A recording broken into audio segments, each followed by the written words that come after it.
day, my marsupial mutts. I'm I'm sorry. I knew I wasn't gonna be able to No, get that was through that. brilliant. That was amazing. You got through it. You got through it. It's in the edit. We did it. It's happening.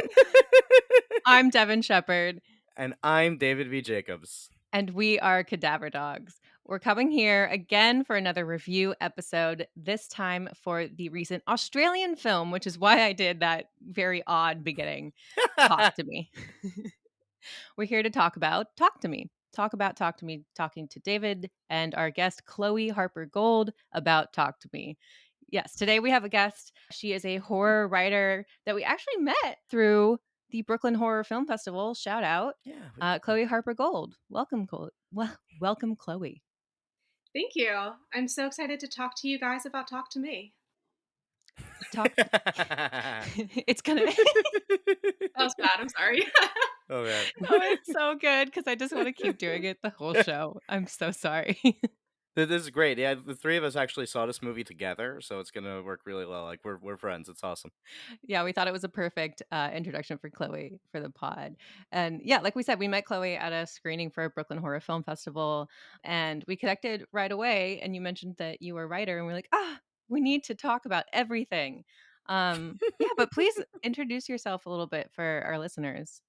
Hi, I'm Chloe, and as Devin said, I'm a horror writer. I write horror fiction and screenplays, and I also write horror reviews for places like Dread Central and Nightmarish Conjurings.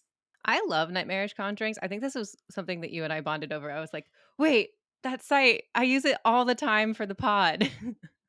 I remember being so excited that A, you liked it, and B, you've heard of it, because I feel like it doesn't get as much recognition as it really should. So yeah, so glad that you like it. Have we unknowingly referenced Chloe's work before on the pod, Devin? That's what we were trying to figure out, and I think at some point, and now I wish I could remember that we'd have. Did Wait, we? really? Did we? See, now I should have remembered this before because I definitely read Chloe's work beforehand. That's awesome. What are some recent things that you've written? So, I have a short story that was just published in the first issue of Ghoulish Tales, which is a new horror literary magazine. My short story is called Heartbeat, and yeah, so excited that the magazine is out now. It's available for purchase online. I recommend it to everyone, not just because I'm in it, because there are some really great writers in it. Ray Knowles is in it, and Clay McLeod Chapman's in it, and Oh, a bunch of other really cool authors. that's so cool. I feel like I Awesome. keep seeing a lot of these horror fiction zines and magazines starting to pop up more and hmm more. Yeah, I mean, horror literature is the basis of the entire genre, I'd say. So yeah, it's great when the horror film community collides with the horror literature community, and I think that maybe it just doesn't happen enough. I know that it does happen. Obviously, I feel like it should happen more because we obviously are so similar. I saw recently when I went to the Overlook Film Festival, there was a signing for a horror fiction author whose name has Mm. totally escaped me, but whose recent piece was How to Sell a Haunted House, something like Grady that. Hendrix. Thank you. I love him. I love that book. I actually reviewed that for Nightmarish Conjurings. Oh, Oh damn. Yeah, yeah. So I reviewed it for Nightmarish Conjurings, and then when it came out, I went to the book launch party, which was in Brooklyn, and Grady Hendrix did this PowerPoint presentation on the history of hauntings and the history of what? ghost stories. It was so good. His research was immaculate, and his presentation style was just amazing. So I really enjoyed that, got a book, got it signed by him, and he was really happy that I reviewed it and I still wanted to get a physical copy of the book. So that was cool to talk to him for a little bit. That's so cool. I feel like he's one that like falls between the line of horror filmmaker or horror film lovers and like horror fiction lovers as well. Like he blends Oh that line yeah. so well with his fandom. But the line for his book signing at the film festival was insane, and it was definitely Yeah. people that like were there just to see him versus like to go to Damn. the whole film festival. It was like, but you definitely saw that like the two sides of horror. Yeah, I could see that. He's really popular, and I feel like the fans, like I feel like Grady Hendrix fans are like just in it, like ride or die, which is really great. You know. Yeah, I know that name too. I don't know why I know that name, but I know that name. He wrote My Best Friend's Exorcism. Hmm. Oh, okay. I know of that. Yeah. Yeah. Cool, cool, cool. Right? There I was didn't read a that one. little bit. I Yeah. went to the Midsummer Scream convention. There was a little bit of literature, but I feel like there wasn't that much literature there. Um, I mean, Tom Holland was selling his books. The director of Fright Night. I met the director of Fright Night. um, So to answer our 2-year-old question, I asked him what is Billy Cole in Fright Night, and he told me that Billy Cole is a half vampire spawn who survives by drinking Jerry Dandridge's blood. And I said, "Oh, he's Renfield." And Tom Holland said, "Yes, he's Renfield." I love that he got excited and that you guys didn't know that was Renfield. He was super cool. I also have to say, Chloe's cat is on her right now, and it's the cutest thing. Thank you. This is Hecate. She loves the camera, and I also have another Oh, cat named Nyx, who's a bit camera shy, but she's very vocal, so you might hear her.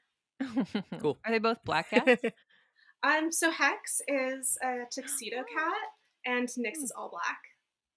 Oh, so cute. I feel like my Thank friends you. with black cats, there's never just one. They I gotta mean, have multiple. yeah, cats are better in pairs. That's also true.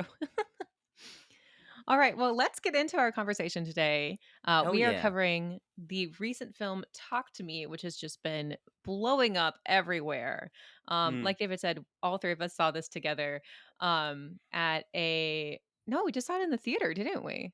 Yeah. Look at us go, like normal people.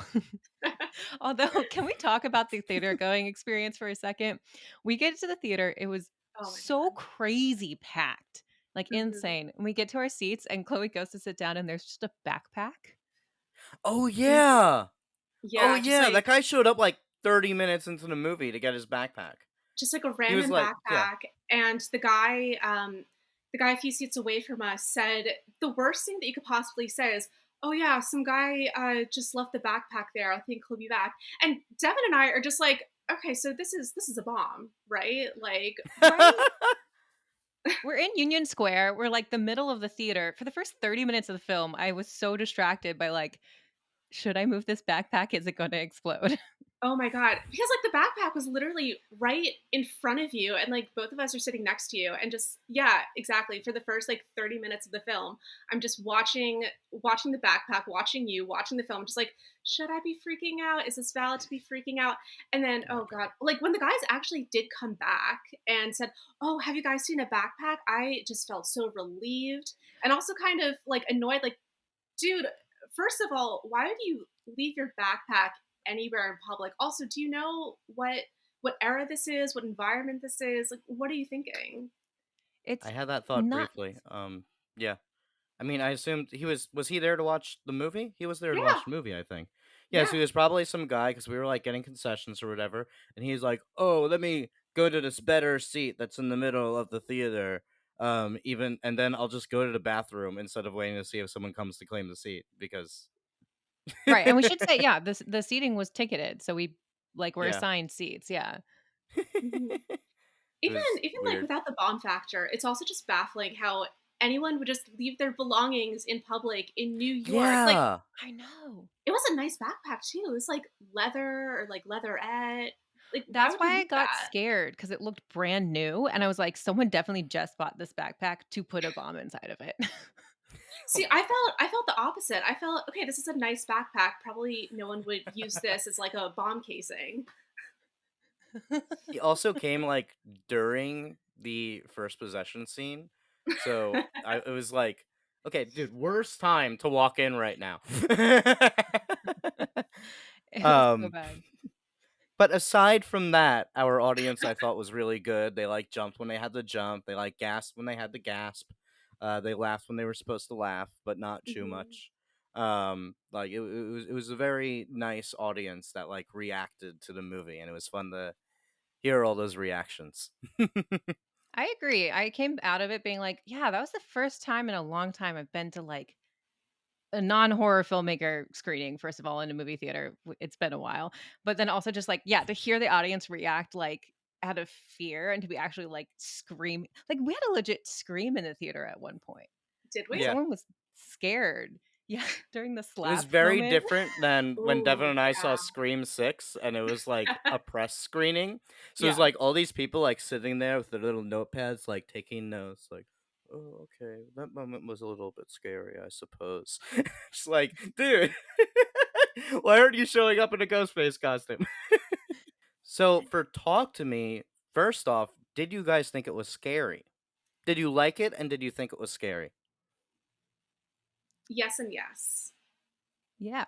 I definitely thought it was I was tense, yeah. I would say it was scary. Not as scary as I would say that, like, Evil Dead Rise was scary to me, where I was actually Hmm, terrified and horrified, but, like, this one, it was like, I was definitely squeezing my cup of, like, "Oh, this is a very tense." The suspension was very well done throughout the whole entire film. cool. Yeah, same here. Absolutely liked it. It didn't scare me personally, but I do see that this movie is scary. Like, I know my dad was like horrified by Hereditary, so I want him to watch this now because I know he'll be scared by it. I want people to be scared of this movie because I can see that it being scary. Chloe, did you find yourself falling for any of the jump scares? Which there were a few, but yeah, can talk a little bit more about, yeah, your feeling of terrified, scared in the film? Because you said yes. Yeah, so it wasn't really the jump scares that got me. I thought the jump scares were executed very well, I will say. Um, I don't know. What really got me though wasn't the jump scares, wasn't really the special effects. The scary part for me was the implications of everything that was happening, and just horrifying that this entire situation is happening because that's, just frightening beyond belief, but also the reactions of everyone in response to seeing what was unfolding in front of them without spoilers. Just everyone's reactions to everything was Hmm. horrifying in just an existential way, I'd say. And yeah, also just the inevitable fallout of everything that was happening, like with the friends and the families. That was what's scary to me. Yeah, Yeah, I I was about agree. to say that it's scary mostly in an existential way, and then you said that. So the exact words. It's not too much a jump scare movie. Like there are a few jump scares, but I feel like if you're going into it expecting that, then you're not getting that. You're not getting a whole lot of jump scares. That's not the emphasis here. A lot of the scares are, what's the word? Foretold, when they tell you it's gonna happen and then it happens. What's the freaking word for that? Foreshadowed. Not foreshadowed, because foreshadowing is a little more subtle. This is like Mhm. they tell you like, so in like 30 seconds there's gonna be a scare, and then 30 seconds there's a scare, and it's like it's not a jump because you're expecting it. You know it's coming, but it is disturbing to see it happen. Yeah, they are disturbing scares. And the basis of this film is more so a person going mad, which I was kind of surprised about because Hmm. I think I was expecting a little more of these jump scares. But I do respect that it was very supernatural, but also like, is grounded supernatural a thing? Yeah, I'd say so. Yeah, Because I definitely. feel like this is grounded supernatural. I'd say Hereditary is grounded supernatural. Yeah. Yeah, I agree. Yes. I'm like trying to remember, like, was Hereditary explicitly supernatural? But yeah, it was. I think people have interpreted that it's not, but that's boring. Well, I guess it would be like spiritual, but I would argue that spiritual is Spiritual is supernatural. Yeah. supernatural. Yeah. So did you guys know the directors before seeing this movie? I did Is it not, but I okay? know now that they were a big deal on YouTube. Um, I've watched one or two of their YouTube videos. I understand that the kids like those videos these days. It made me feel very out of touch with with the youth. I am old now. Could you explain? a little bit what you saw in the videos? Because yeah, I, like you guys, don't know these directors, but this is their debut feature film. They are known, as David said, from being YouTube creators. And but it's crazy to me that they made a horror film. Are any of their YouTube videos horror? Not that I saw. What I saw was absurdist comedy to the degree of like an Eric Andre type thing. If you like Eric Andre, I think you'll like their YouTube sketches. It is very the one I watched was there's the Ronald McDonald, and he finds like his wife who's also a clown or something like that, and she's like just ate at Burger King, and then they have this fight, but they're all What? like making squeaky noises, so they're talking like this and things like that. What? It was very. I was yeah. I didn't. It was not what I expected at all. Yeah, I wish I did. I wish I had time for a little more research on them before this, but I that's kind of what I was expecting, and I was surprised to see, yeah, that they made a horror film, and I'm very curious what their trajectory But is. I also saw a video of them basically a behind the scenes thing reacting as the movie kept picking up steam. Like they have recorded all their reactions to getting into Sundance, when they told Sophia Oh, Wilde like you got cute. into Sundance. When they like tell their parents, they're like, I'm got into Sundance, and the parents are like, what? They have like when they were picked up by A24, and then they go back to Sophia Wilde, and they're like, you're about to like be a huge star, by the way. Just so you know, Oh, you do not underestimate that. it's it's so nice it's to watch. it's very it's really nice. I like that video a lot. That made me feel good. We'll link that. I wanna see that. I are they young? Because I think They're young. after okay, after learning that they were YouTube stars, I kept seeing in They're this not film it's that very young. Yeah. okay, but they're like 20s?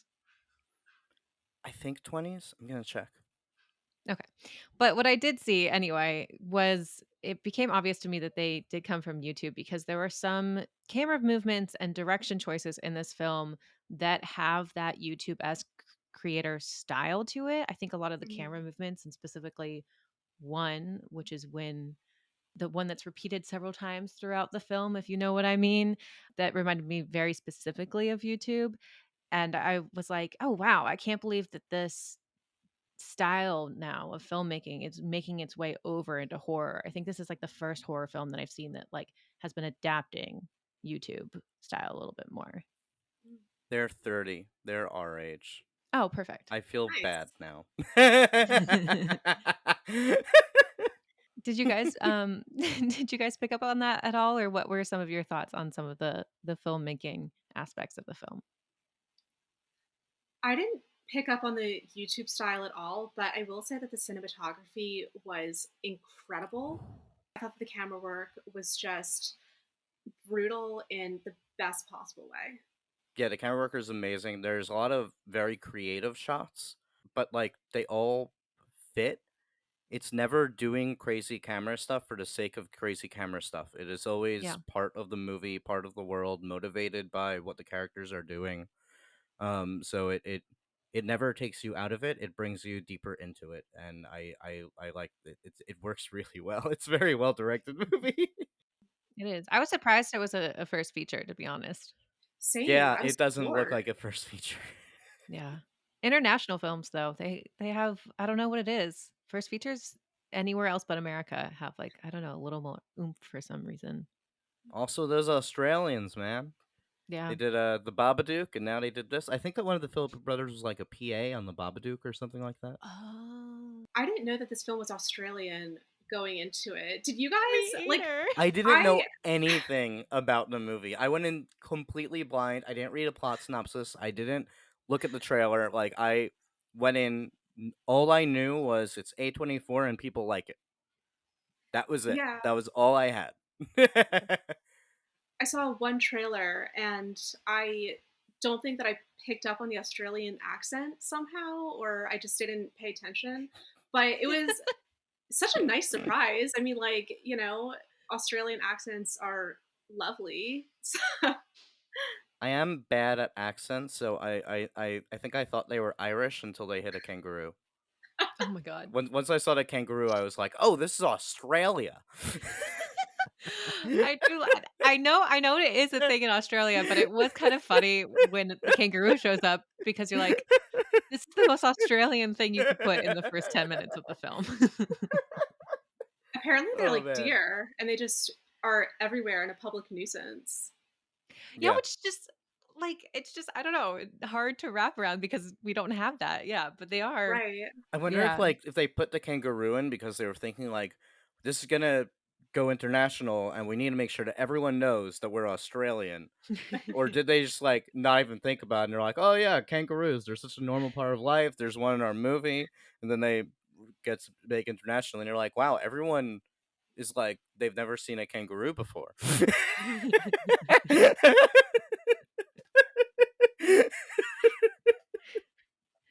I've seen maybe 10 in my lifetime. I probably saw them at the zoo as a kid. Mhm. I Oh used to man. be I used to be obsessed with kangaroos, and it's still my life's goal to see one in person. So I'd love to go to I feel like Australia that's just to do a that. very achievable life goal. Hope so. Chloe goes to Australia, she meets kangaroo, hits it with her car, and then the rest of "Talk to Me" ensues. This is Well, her at that life. point, she has achieved her life goal. So, Whatever happens next is fine. right. So, what do you guys want to give your bone reviews? Chloe, we can start with you. So, it's a scale of 1 to 4 bones, with, I mean, 0 being the worst, 4 being the best, half bones in between. What do you give this movie? I'm gonna give it 3.5 bones. Ooh. Nice. Should I explain my answer, or is that Yes. okay? I have listened to this podcast before. You have 90 seconds starting now. Oh man. All right, 3.5 bones. I thought it was brilliant. I thought the concept was interesting. I thought it was executed really, really well. The half bone deduction was because I thought that some of the beats were a bit predictable. Devin. Look, I'm gonna go out and just give this a full 4 bones, I think. Hell yeah. I Yeah, I liked this movie, and I thought it was really well executed. Even though I agree there might have been some moments that lagged for me, I was still, like, really into it the entire time. And I was debating giving it 3.5, but the I had such high expectations for this movie, and they did not disappoint. And I think that is saying a lot for usually how I view films. So I will give it that other extra bone just because I knew I was going into it with like, this is gonna fail, but it didn't. It definitely hit my expectations. Yeah, I was also surprised to see it hit my expectations and exceed my expectations. When I first left the theater, I was also just like high on hanging out with friends. So I think I like actually underrated it in like my letterbox review and whatnot. I have not stopped thinking about this movie since the theater. And honestly, I can't think of a single problem that I have with the movie. So I don't usually give 4 bones on a first viewing. So for right now, I'll give it 3.5, but that might go up later. If I watch it again, it might go up to 4, but for right now, I'll give it 3.5. So we're all like sitting at the same place. That's nice. That's Pretty much, nice. yeah. Yeah. Go see this film. Yeah, Essentially is the pretty takeaway much. there. All right, so now I'll bring us into the section where we talk a little bit more about the meat of the film. This section will have spoilers, so for those of you who haven't seen the movie, feel free Get lost. to, yeah, just stop it right here. Go check out another episode. Yeah, or you can hang out with us and spoil the movie, but we really suggest that you don't. All right, so takeaways. Who has something juicy? I'll start. So I think that the comparison that we made to this movie to Hereditary is really, I guess, in line with the central theme of both films, which is grief. And Hmm. with Talk to Me, grief is a central theme. So we have our protagonist, Mia, who is grieving the sudden and tragic death of her mother. And she doesn't have any closure from that. And so it's, obviously killing her emotionally, mentally, and socially. She's withdrawn. She doesn't really know what what she's doing and what she's about at this point, which is fair because she's grieving her mother. And it it leads her down a really bad path, and it leads her to do some things that cause other people harm and other people trauma, which is going to lead to her friends and her family grieving other things. So I'm not really sure where I was going with that. Sorry. Yeah, it Central all made theme, sense. Yeah. great. Yeah. Central theme is grief, trauma, and what what we do with that. I love that it doesn't shy away from her doing shitty things. Hmm. Yeah. I mean, this is Yeah. I meant to bring this up in the non-spoiler section. Like the complaint I've heard other people listen to. Like I listened to the Hiker Slash podcast, which I really like, and one complaint they brought up was that some of them uh, felt that the characters weren't likable and had a problem with that. Um, I Are they agree male? with that, but I like mix. Okay. Um, I agree with that, but I like that. I Hmm. like that the characters are very flawed and make you question whose side you're on. Um, Hmm. I don't think this is a woman specific grieving. I feel like it's very any Yeah. gender. I don't think much would change if Mia were a man in the movie. No, I'm purely saying that mostly because I watched a whole thing about male reviewers and unlikable characters, but that's Oh, really? besides the Oh, point. okay. Yeah. That's just recency bias in my mind. um, I'm like, men can also grieve, Devin. no, yeah, yeah, yeah. No, no, no. Yeah. That wasn't We that was feel not emotions. gender targeted. I was more just curious. Yeah, I agree. To me, that's what makes the movie stronger is that Hmm. Mia is such a not flawed, but complicated character, and I think Hmm. that it is Yeah. done very well. It's like, yeah, you're not supposed to be rooting with her the entire time because she is struggling, and you're supposed to understand her struggle.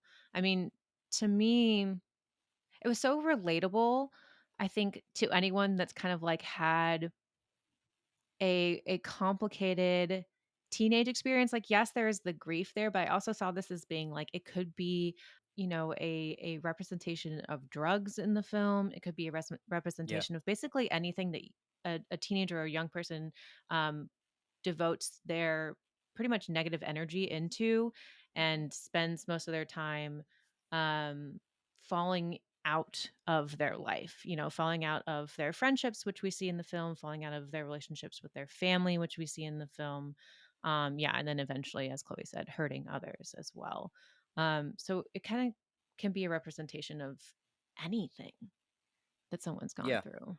Social pressure also is a Hmm. huge theme in this. I Yeah. mean, like Mia participates in the hand holding ritual because of the social pressure involved. She wants to be accepted, she wants to fit in with her peers, and so she's doing this um, really sketchy activity, and she ends up getting addicted to it. And I don't agree.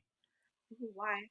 I mean, I agree that there is a peer pressure element to it, but I don't think that is what Mia brings Mia into it. I think Mia is brought into it more from her grief and her loneliness.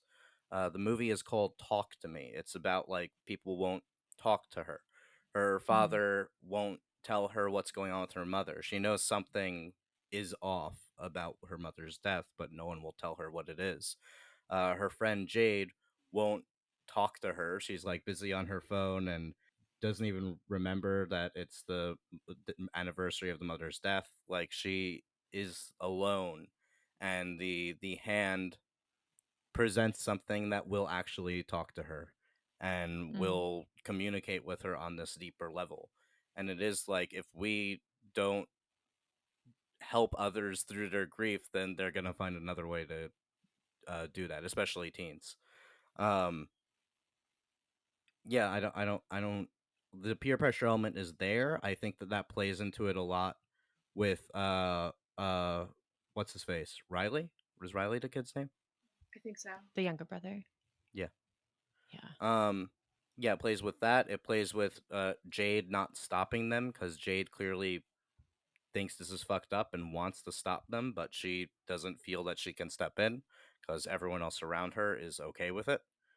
Um, yeah, I think so. There is peer pressure in the movie. I just think that that's not what leads Mia to do this. I think that's an interesting point, but wasn't it um, implied or outright stated that she didn't know if holding the hand was actually going to do anything? Like you have all these videos, like all these viral videos of kids doing this ritual, but Yeah, because it's um, you know ghosty and because you can't catch the ghost on camera, no one can really um, validate the experience of anyone who's doing it. And so Yeah. you have yeah, this, you have all these videos, and maybe it's real, but it's the quote unquote real world. So the most likely thing that's happening is that all these kids are faking it and doing it for a meme. mm, And so Mia doesn't doesn't know that this hand is going to show her any spirits at that point. So it's a nice little surprise for her when it does. Yeah, it's really interesting because usually, like, yeah, the social pressure, I don't know. I always tend to think more of like the peer pressure side when we talk about social pressure, but you're right. It's like that want to be a part of the world that everybody else is in, which is something we see through grief a lot too. It's like I am not okay, and everyone else seems okay, and everyone else seems to be at this certain level of like happy or like doing fine and doing well, and I want to be a part of that. So I'm going to do what everyone else does, which is yeah. have a seance. the It, the it's more complicated than being able to boil it down to a single factor. yeah. Mhm. The Yes. premise of this film, the whole seance memification of the seance of it all could easily be so cheesy. Mhm. Like, I was Yeah, so terrified when they introduced the film of like, "Oh, this is kind of like a viral video movie," and I was like, "Oh god, I'm not gonna like this film." But it gets executed well, and I can't really tell you why it works, but probably because they treat it these filmmakers treat it with respect. I think them coming from the YouTube world is them knowing this audience and knowing how to talk to this audience and how to present to this audience, and that we haven't seen as much because we see so many filmmakers being like, I don't know, I don't watch YouTube, I'm not on TikTok, but I'm going to try to make films involving characters that are constantly on TikTok and YouTube, which we have seen in horror and have seen it poorly executed many times. Yeah, I agree with that. To speak to the YouTube part and the viral video part, I think one of the most horrifying elements of this film, for me at least, is the fact that all of these kids kept on filming with their phones when they're seeing their friends go yeah. through these Yeah. horrible and just stressing experiences, especially with that one guy, I forget his name, he's the boyfriend of Jade slash the Daniel? Levin. Is that Yeah, Daniel? sure, yeah, Daniel. He It is now. I could be yeah, wrong.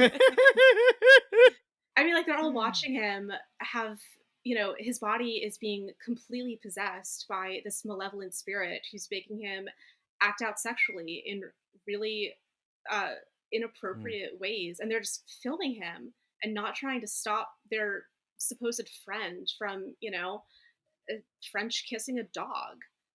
That's horrifying. Like, the fact that there's this total disconnect, this empathetic disconnect, that their friends are just watching all this unfold and not helping him. No, I think that's a really interesting takeaway, and it does hark back to, being a teenager and not fully I love that you said emotional dissonance because it is that. It is, like, not being able to fully understand what is happening in the moment or seeing all the consequences of the moment, Mhm. and I specifically like when you see someone maybe going too far into their drug habits, like, there's Mm. only much you understand at that point in your life, as Mhm. someone, like, who is immature that, like, yes, a lot of people in the world, like, they don't stop, and it's not because they just, like, don't understand what's happening, it's because they just have that yeah, they just, like, can't understand what the consequences are gonna be at that moment. It's like the in the opening 5 minutes, Riley is hanging out with his friend, and his friend is like smoking a cigarette. He's like, "You want this?" And Riley is like, "No.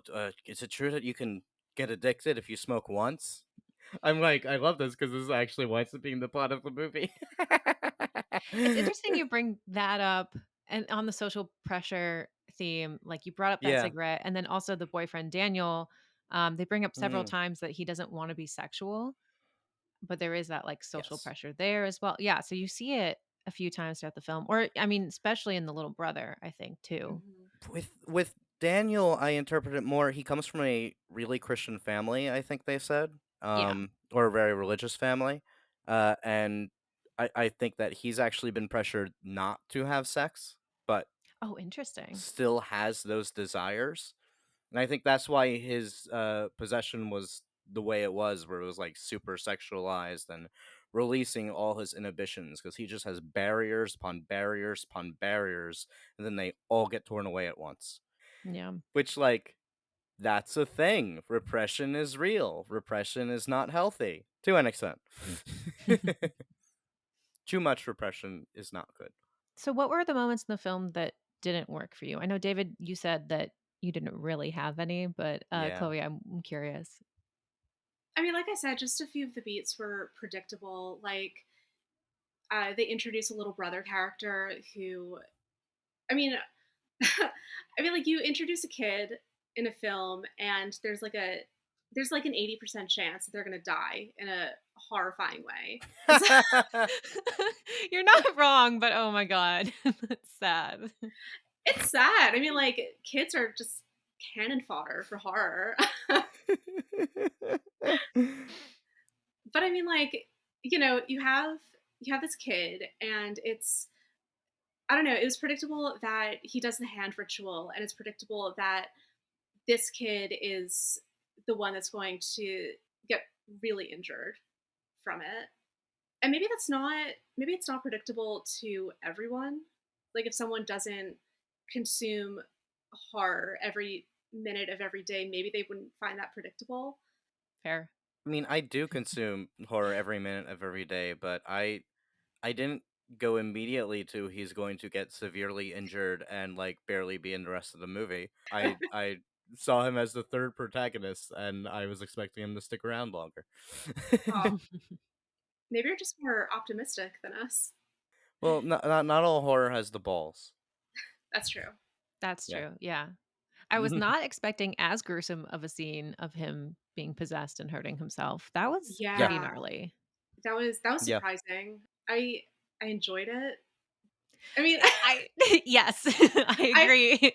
I enjoyed it. I enjoyed it in the sense that it was well written, it was well acted, and the the special effects and the practical effects were realistic in just a a very gruesome way. Yeah, his makeup was, especially when he's in the hospital, like, very effective. Oh yeah, yeah, I mean, like obviously we're all talking about how it's a drug metaphor. I feel like that I mean, that's obvious. It's very obvious pretty much right away that this is a drug metaphor, but Yeah, it also or alcohol or just addiction in general, addiction to anything. Like it can be a stand-in for whatever. But I feel like yeah, it doesn't stop there. It goes a lot deeper.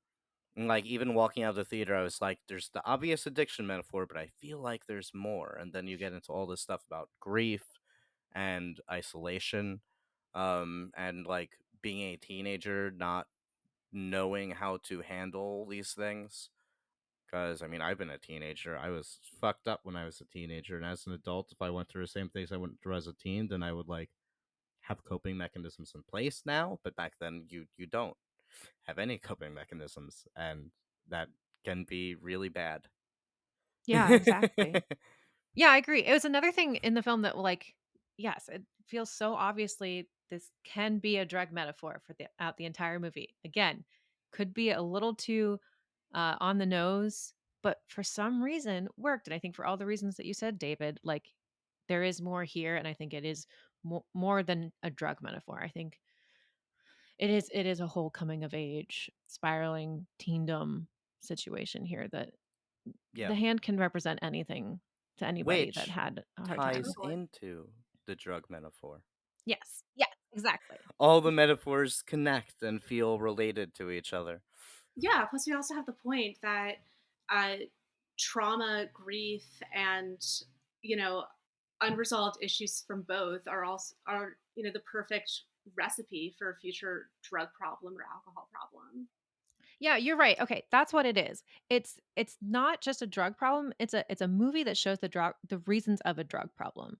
Like say the Hellraiser remake, which we covered on here, we Mhm. see a woman struggling with addiction, but like we don't fully understand how she got to this addiction in the first place. And yes, addiction is a Mm. disease, but Chloe, you're so right. There are things that fuel that disease, and that's what this film really shows is the trauma and the grief that starts that addiction or that introduction to drugs. So there was a very famous, two very famous science experiments. I didn't look these up in preparation for it. I just so I might get some details wrong. But in the first experiment, they want to figure out if, when presented with the drugs, will the rats just become addicted. So they put the rats in their little experiment cages, and they gave them the two nozzles to drink from. One is just plain water, and the other is a drugged water that is addictive. And all the rats OD'd and died. But then, and so then they released that study, and they're like, as you can see, when presented with drugs, someone will just become addicted and they'll wind up ODing. So we should regulate drugs, and that's a problem that we should deal with. Drugs are the issue. And then another scientist looked at the study and said, wait. I'm calling your bullshit. So he did his own study where he, instead of putting the rats in individual cages, he put them all in one big cage, which was like rat heaven. There was like all these things that they could run around on. There were obstacles. There was like enjoyment. There was socialization with the other rats. They could hang out. They could have sex. And then he gave them the same two nozzles, the same choice, and they didn't touch the drugs. And then he released this Interesting. and said, as you can see, the rats didn't become addicted just because you gave them drugs. They became addicted because they were fucking miserable in their cages. Yeah, Yeah. I think I read about that or learned about it in some science class that I took in school. Hmm. But yeah, you're right. Environmental factors are a huge thing when it comes to substance abuse and mental health problems. Yeah, this movie tackles that really well, and I like it a lot. I mean, tying that back into the movie, that's like, I mean, it's like I was saying before, the movie is called Talk to Me. It's about her feeling isolated and alone. Even though she has friends, she still feels like she's on her own. She has a kind of a strained relationship with her father, who is trying his best. He's not like abusive or anything. He's just Oh, her dealing with poor his own dad. grief. And yeah, I feel so bad for the dad in this movie. Yeah. Yeah. It is weird he doesn't get introduced until an hour into the Yeah, that's film, a little but weird. yeah, Yeah, it's he a little gets weird. introduced pretty late. What do you guys think? Maybe I missed this completely, but they did set up the mother's death to like be mysterious for some reason. Did you guys take it as anything else but a suicide? I thought it could either be a suicide or an accidental overdose, because the Mm, mom was trying to, God, claw her way out of the bedroom or the bathroom or Yeah. yeah. wherever she overdosed. So, um, it was either an accidental overdose and she couldn't get herself out of the room, or it was a suicide attempt that unfortunately was successful. I thought they were building to a reveal that she was playing with the hand. Yeah. Ooh. Yeah, they did build a mystery around it, but I now that I'm thinking about it more, maybe the mystery comes more from Mia herself in not wanting to believe. But I No, there's agree with you. definitely a mystery. Um, Yeah. because they present it and they tell you like, oh, it was an accidental overdose, but it's meant to feel weird, and your first Well, thought who tells you is that? Mia does. Yeah. And your first thought is, this sounds a little bit like it might have been a suicide. Are we sure it was an accidental overdose? But then as the movie goes on and it's digging into all the drug problems, I did absolutely think like, oh, this is going to be a big reveal that she was with the hand. And I think the movie Mhm. lends itself to that a bit because you're trying to figure out, like, I assumed at some point that all the people that they were seeing were people who had messed with the hand and died because of it. And it was predicting that fate, which is the ultimate ending reveal of the movie. So I was thinking, oh, because she's seeing her mom must have also been doing that. But then Yeah. it's not the mom, which Mhm. is great. Yeah. That was a good mystery. Now that we're on the subject, actually, they did announce that they're making a second film in this whatever Yes. franchise, trilogy, whatever this is gonna be. Would Are you guys more interested in seeing, I think there's some questions of whether or not it's a prequel or a sequel, or possibly they'll do both. Which one are you guys more interested in seeing? Are you more interested in seeing a prequel, and who with? Or are you more interested in seeing a sequel? I'm more interested in a prequel, without a doubt.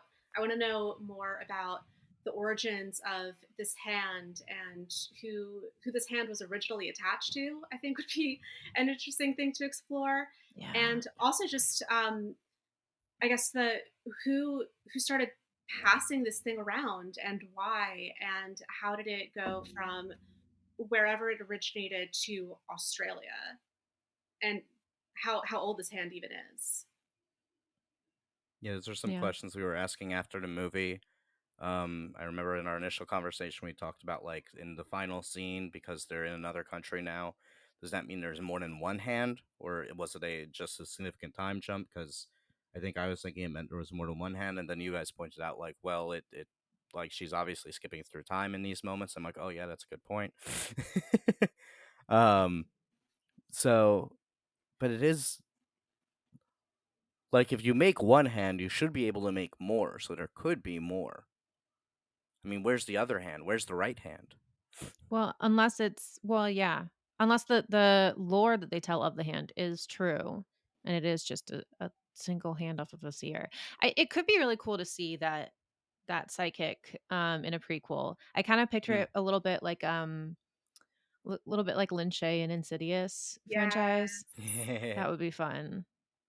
I'm a little bit hesitant of giving too many answers, but I mean I want to see whatever they do. If they think they have a story there, then great, I will watch it. Yeah, see, that was my My issue when they first yeah. announced it. I was like, "We don't need one." Yeah. Sorry, continue, This David. doesn't yeah, this doesn't feel like it needs a franchise. But I mean, I Yeah. said the same thing about X and then Pearl was even better. So Mm, so I'm open to it. We'll see what they come up with. And if yeah. it's as good, Wait, yeah, wait, wait, wait. I'm into it. Would you rather prequel or sequel? I mean, if it were me in the pitching room, I wouldn't go with either. So Y I Copping don't out of have the an answer. answer. Yeah, I don't like it's what I said. If they think they have a story there, then I'm down for it. But I don't right now see how either story will be compelling or Yeah. satisfying. David Like needs I to be just pitched. yeah, I need a Yeah. pitch. I need more of a pitch than just a sequel or a prequel. I need to know what the idea is. I guess I would go with sequel because I'm not convinced we need answers, and I think it's creepier if we don't have answers. So I'm not Yeah. really interested in getting a prequel about where the hand came from. I mean, if it's just like a kind of prequel that's almost might as well be a sequel, like Indiana Jones style, then great. Like if they just want to do a prequel about the two brothers from the beginning of the movie, like I'm down for that. Sure. My takeaway from all this is, like, there are so many ways that we could go with this storyline that, Mm. yeah, I'm interested in seeing what they'll come up with, but as this film stands, it is good on its own. Mhm. Yeah, Yeah. absolutely. The sequel should be called Talks to Me. Talks to me, talks to Yeah. us, talk to Like us. aliens style. Yeah, talks to us. Talks I to like that. us. Talk to us. Talk to us. Just talk to us. And there's a That's the 2 polarization. Yeah. for the TO, Yeah. so I'm with Of you. course. Yeah. I've already seen like in the articles they just made the two and two, and I'm like, I mean But that's definitely not the title, but or the I said 2 people are just assuming that. it's gonna be the 2 is made out of the hand, but instead of, like, the hand grasping now, the hand's just putting up a peace sign, and it's just, like, the tattooed This is our And then pitch the for third one talk will to be us. talk to three. Um, Yeah, I think someone was talking about this on they did a Reddit AMA, and the Philippou brothers were like, "Yeah, well, we're most excited for the 10th one where it goes to space," and I'm just like, "Yeah, that Yes. I'm down. I'll do that." Thank you. The screen didn't get out what they were supposed to. Everyone knows that Stab has time travel, and they are so Right. far past the number of movies of Scream movies that they are the Stab movies that had time travel. So where is our travel? Where's our space movie? We got to get there. Talk to Me is going to be the franchise that does it. I'm happy. Let's do it. Technically, yeah, they need to go to space. They already had time travel. Anyway, is there anything else that you guys wanted to touch on about this film before we wrap things up? I really like we mentioned how they the Mia being a flawed character, it makes you question whether or not you like her. But I like that the opening of the movie that's kind of a subversion, I think. That when the first 10 minutes, we're introduced to Jade is like Riley's sister who was so distracted by her technology that she forgot she was supposed to pick him up, and Mia is her friend who is like more responsible and sees that Riley was abandoned and like brings him home. And I feel like it's setting you up for like, oh, Jay's gonna be this like typical annoying teenager, and Mia is like the likable character. But then it like subverts that, and it it it, you don't know how to feel about it right away, because then Mia actually like starts to self destruct, and Jade like has her shit together and is like, stop doing this. I was on Yeah. Jade's side. I was on Jade's side for like most of the movie. But I was like surprised to realize I was on Jade's side because she wasn't set up that way. Now that Can you're we talk saying about that the she was kangaroo? oh, Sorry, hold on. sorry. Now that you're saying that she was addicted to technology or like into her technology, now I'm Hmm. like that feeds into the peer pressure too. And now I'm like, oh, what if it's not drugs? What if it is internet culture addiction more than anything Hmm. else? It I might like that. be.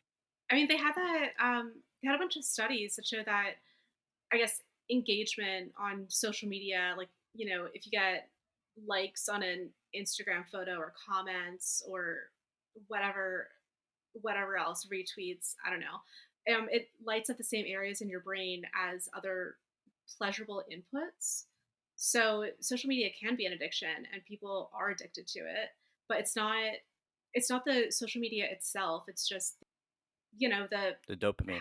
yeah, the happy Yeah. chemicals. It's the pleasure that you derive from The Your acceptance. brain on social media. it. You wanted to talk about the kangaroos. I did want to ask about the kangaroo. What did you guys think of the kangaroo? And what did you think the kangaroo represented anything? And did you think that they were calling back to the kangaroo toward the end of the movie? What did you Yes. guys think? Yeah, that was one of the things that I was a little bit annoyed about because it was so predictable. So you have this poor kangaroo who's a roadkill, and Mia can't euthanize it, which it sucks. It's understandable. I don't know anyone who would be able to do that. So it's understandable. It sucks. It's a horrible situation. But as soon as that happened, I was like, this is going to come back. This is going to come back in a horribly traumatic way. And it did. And it did because she was being told by the spirits to put the the little brother Riley out of his misery, just like Riley was telling her to put the kangaroo out of its misery. So I don't know. I understood it. I understood, the foreshadowing and the significance of it. I just thought that it was a little bit heavy-handed. Yeah, I agree. The kangaroo was definitely the cheesier part of the movie for me. I think it does seem like one of those things, that moment where Mia couldn't kill it and put it out of its misery was supposed to be like and this is a likable moment for Mia, but it wasn't as much for me. Also, there are obvious correlations with the kangaroo and her mother, right? Mhm. Um Hmm. and her mother specifically like dying and crawling, trying to claw her way out of the bathroom, and clearly in misery, and no one was able to take her suffering away, which was interesting, but I think like also pretty apparent in just the mother character. And did we need a kangaroo? I think it's also like me being American and seeing a kangaroo is just like somewhat cheesy to me. Yeah, I like what you said that it's the mother because I haven't thought of that one. On Hacker Slash, they all interpreted the kangaroo as being a parallel to Mia herself because she winds up as roadkill at the end, which That makes a lot to of me that sense. one, yeah, it didn't feel that deep to me until you said the thing about the mother because that's cool. All of them are miserable and want to be put out of their misery, I guess. That's true. But when I was watching the movie, I was with you and thinking like, okay, the kangaroo thing is a little cheesy. It makes it a little predictable. But I kept thinking about it because I think I have a slightly unique interpretation here. The emotion is different for me. That when she's being told to put Riley out of his misery and kill him, we know that that's a lie. That we know that it's not really her mother that's talking to her. It is something else, whether it's another spirit or a demon. Like, we have no idea what's going on there. But we know that it's a lie. I don't even think that Riley was being tortured. I think that entire orgasm vision that she was given was fake. So we're rooting for her to not kill him because he's not the kangaroo. She just thinks he is. Right. I think she even sees a vision of the kangaroo, right? Yeah, in the Hmm. hospital. Yeah. So it's like the ghost fucking with her a bit. When she doesn't kill the kangaroo in the beginning of the movie, the merciful thing to do in that situation is to actually kill it. And the fact that she doesn't is to me a an understandable weakness that it feels bad that she isn't able to do it. And I think you can almost interpret this in the end that when she doesn't kill Riley, is it because she's come to her senses and realizes that this is a lie for just that brief second in which she takes her own life and saves Riley? Or is it because she wasn't strong enough to put him out of his misery?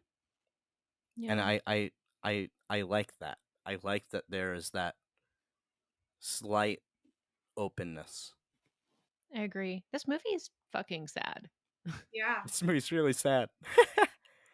She's just doomed to an eternity of limbo, I suppose. Limbo ish. Mhm. Oh yeah. Yeah. Oh, so dark. And is she gonna become like the other spirits who are just like mad and want to do crazy shit every time that they possess someone? Like, is Mia going to be like that? What causes the spirits to be like that? That's what I would like to see explored. I want to see explored how you go from being someone who just got killed by this to being the spirits that do all that crazy shit. Oh, there you go. David wants a sequel. You answered the question. Yes, yeah. I want a sequel. Or a prequel about the ghost that is Oh pretending to no. be the mother. Mm. Yeah, that one's yeah, some of the ghosts. There's so many ways you could take this movie to another. It's Yeah. so franchisable. Well, I was so happy that not only did we get to see this movie together, but then we got to talk about it not Yeah. only at the bar but now also here. So thank you, Chloe, for coming on and continuing the conversation with us. Can you please tell our listeners where to find you? We'll link all your stuff in the show notes, but how can they find you? Yeah, you can summon me via Ouija board if you're so inclined, or you can follow me on Twitter at YoClo13. And on my Twitter, I have one of those links in my bios that you can click on to see my writing and my TikTok and my Instagram. And I also tweet funny things occasionally. So you should definitely follow me for that rare occasion. Can confirm she tweets funny things. That's it for our review of Talk to Me. We'll be back soon with an analysis episode. I promise we are so close. In the meantime, next month we will come with another mini-sode, which will be a fun guest. You'll see who that is. In the meantime, you can find us on social media on Twitter and Instagram at Cadaver Dogs Pod. And if you have any thoughts or want to come on the show, please email us at cadaverdogspodcast@gmail.com. See you, Mutts. Peace.